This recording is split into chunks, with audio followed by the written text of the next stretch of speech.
increasingly in those positions, that increasingly, that's literally what we notice. That's literally what the studies say. That's literally what we're seeing. In fact, that women, especially in G7 nations, developed nations, women are in fact, increasingly making up the majority in these cases. In businesses, I think it's still slightly more men, but women are quickly overtaking men in this way, shape, and form.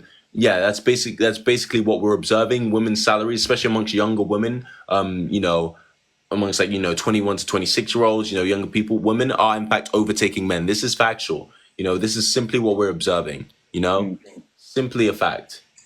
Yeah, I can agree with you on that, but I just think that currently men still have a slight advantage when it comes to like the gender weight gap and Yeah, it's quite economical unfortunate. status. Yeah, there's a lot of misogyny still rampant in our society, and that there's a lot of disgusting men who just simply have an illness that we call misogyny and just disrespect women and don't want to pay them as much for doing little same amount of work. So yeah, you are right. It is a big issue that we are trying to sort out. And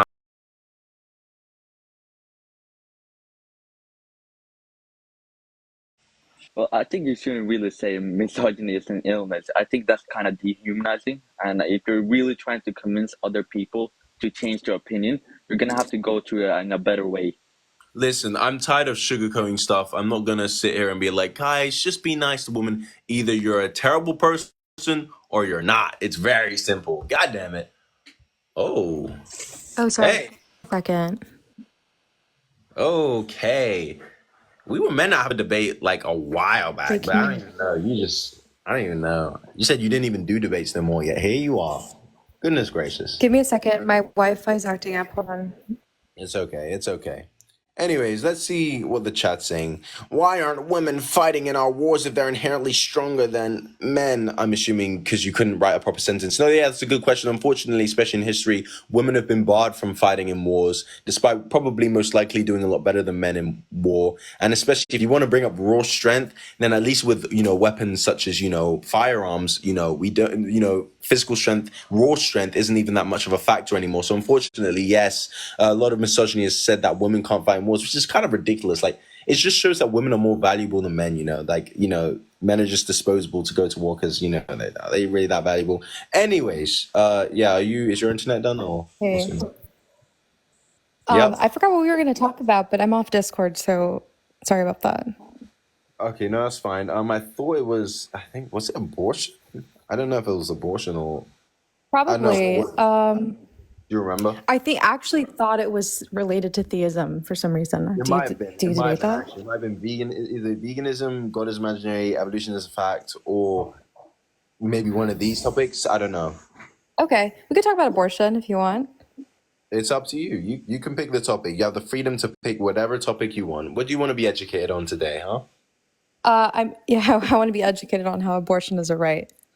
Okay, so when I say abortion is a right, I'm talking as in like it should be a right, to a certain Yeah. point. Not as in like, of course, in some cases, unfortunately, it isn't a right. But my point is that it should be a right. Is basically what I'm fundamentally saying. Okay, So what's the at case for least that? my point is up until like around 24 to 28 weeks, which is when consciousness evolves. You've probably heard of the consciousness argument. That's basically my point in that, until around then, which, is tends to be when consciousness evolves, not evolves, why am I using that term, but develops in fetuses. That's until then, you should be allowed to have as many abortions as you want, and you should be able to abort the fetus or unborn person. That's fundamentally what it comes down to. Okay. And when you say that you care about the fetus once it's sentient, are you saying that it's harmful to the fetus once it's sentient, or it's morally wrong? I just want to be clear on what you're Morally doing. wrong. Essentially, that when we talk about people and what we value about human beings and human life, essentially what we're saying is, we're technically talking about like that person's consciousness, that sentience, that part of them is what we're talking about and tends to be what we value. So, if I asked you, like, if I replaced your hand, would you still be the same person? Are you asking me that question seriously? Yeah, like if I replace your hand, would you still be the same Yeah, person? I wouldn't. Well, yeah, I'm I sure don't we know if would. have you heard of like this line of talking? Sure. I just want to get a little bit more clear on your Okay. view. So your Well, view yeah, that's saying just. that I think there might be a lag. Can you hear me? Oh yeah, I can hear you. Okay.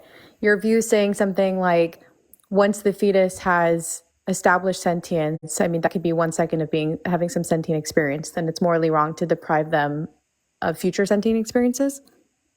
Basically, once they have, it's basically a conjunction of like past, present, and future in a way, like a mixed conjunction of those ones. So basically, once they actually gain consciousness and or they have a past, present, or future, then that's the actual value that I'm protecting and makes them worth living as a human being. Okay, and can you explain to me why the past condition has explanatory power as to why depriving them of future experiences is relevant?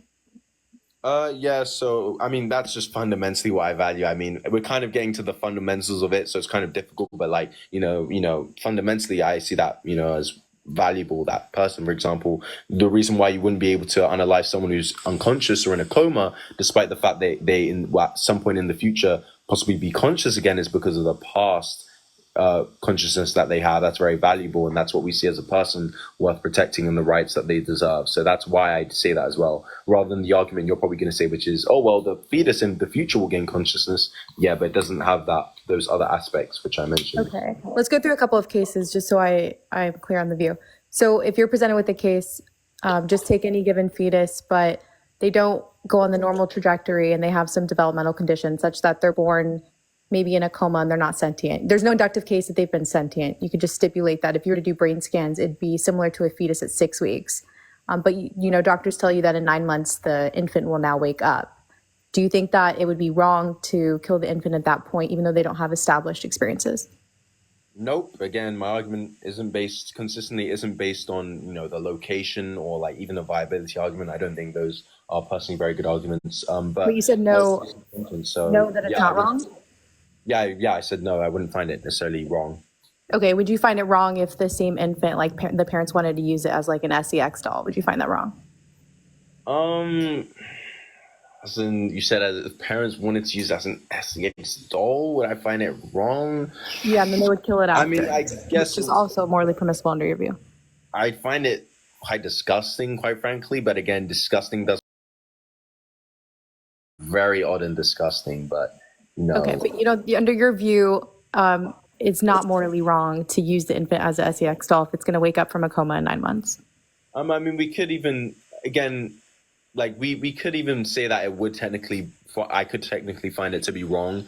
For example, like desecrating an unalived body would still be a crime despite that body not being alive. So even in that sense, because it'd be so deplorable, I would technically find it to be just something that you shouldn't do. Just like, although a dead body technically it's not living, I still find it's still a crime to, tamper with an unalived body. So I guess I would, find it to be, just wrong just based on how deplorable it is. But yeah, I take that to be a reductio to your view. I think that's quite absurd. But also, I'm curious, do you think that it would be morally permissible if a mother's pregnant and wants to drink prior to the fetus being sentient to give her fetus fetal alcohol syndrome?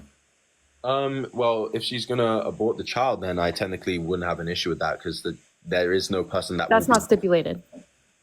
Okay, well, again, it's just fully dependent on whether she plans to carry that child to term or not. If she plans to carry the fetus to term, then yes, I find it to be wrong because you're harming that person who will exist. But if you if you aren't planning to carry that child to term, then there is no future person that is being harmed. So I wouldn't necessarily have an issue with them drinking because I don't understand. Okay, then give me a symmetry breaker because I don't understand how it's harmful to drink such that it would affect or harm a future person, but it's not harmful to deprive them of their entire future.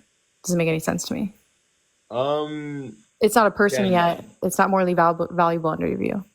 Yeah, I mean, again, as I said, as long as it's not a person, it's not really valuable. So if you drink and, you don't plan to carry them to term, you're not harming anyone because there will be no one who's going to experience that harm because I don't place value. That personhood that is assigned to the fetus, I don't see them as having that personhood because that hasn't passed my 24 to 28 week, sort of area where it then would become a person once it gains consciousness. So before that, it's irrelevant. Okay, so you're saying that even though the fetus is not conscious, it's not sentient, it's not a person, it would be morally wrong for the mother to drink at 8 weeks, just to be clear. No, it wouldn't be morally wrong, is what I'm saying. Okay, and I'm not stipulating that she is getting an abortion. She's unclear if she wants to get an abortion or not. Would you say that it's morally wrong at that point? So you said it's unclear. Again, it's just really dependent on whether she plans to carry the fetus to term to the point where I would view it as a person. If she does, then I would view it as morally wrong. If she doesn't, then I wouldn't have an issue because there's no one being harmed because there's no person that's being harmed. So it is just dependent on whether she plans to or not.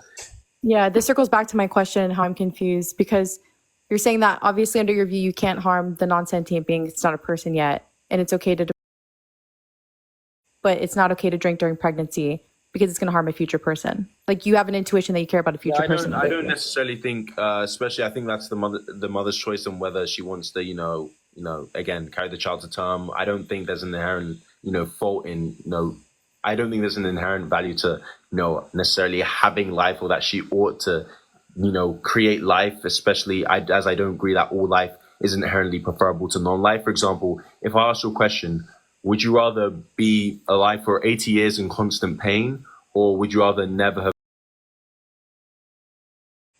I need to get more clear on the constant pain stuff. Let's Obviously, say you're going to have cancer for 80 years of your life, constant pain, or you could decide to have that, or you could decide to have never existed at all. Which yeah, like constant pain. Do you mean I'm gonna be like tortured my entire life and like essentially, or would you rather never existed at all? it might be, if that was the case for a given fetus, it might be permissible to get an abortion, but that's just not the case in majority. So Yeah, I guess I'm arguing generally abortion the is point harmful. is kind of the point of the analogy is that the point is that life isn't always inherently preferable to non-life, and I can acknowledge, yeah, for example, maybe being raised in like poverty or a certain area might not necessarily guaranteed be being constant pain, but it can. Studies have shown, especially from the National Institute of Health, that in fact women who don't have abortions tend to fare far worse if they're forced to carry that child to term than women who are able to get safe access to safe abortions.